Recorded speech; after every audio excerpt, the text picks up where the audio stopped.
a doll when he was a baby, but he's a grown-up now. And he's still a doll being sold in a box.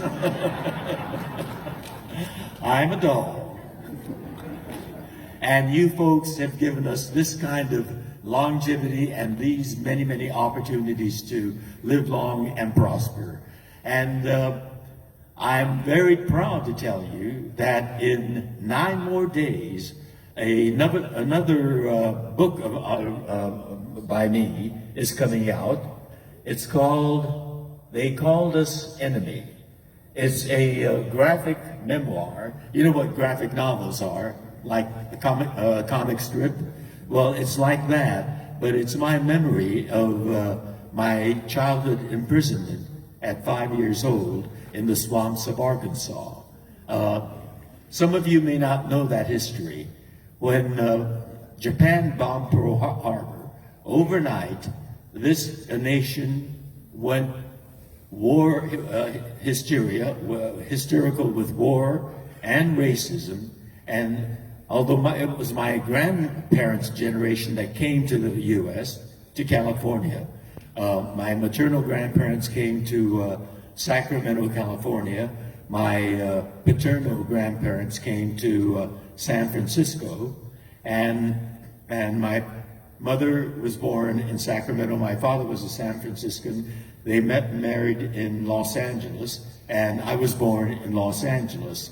But this country went wild with war hysteria, and because we simply looked like the people that bombed Pearl Harbor, they stampeded, the President of the United States, and he signed an executive order ordering all Japanese Americans to be summarily rounded up with no charges, no trial, due process. The central pillar of our justice system simply disappeared, and we were put into these barbed wire prison camps.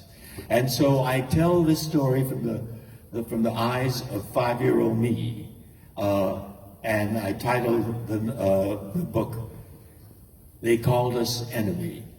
And so I begin from that point. But I introduced the reader to the larger reality of what my parents were going through. They were stripped of everything that they had. We lost our home, my father's business, the bank account was frozen, and we were in prison. Innocent people, loyal Americans, were in prison simply because we looked like this. And so this is a story I tell in comic book fashion.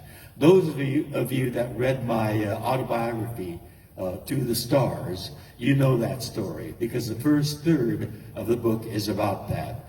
But this one I tell visually.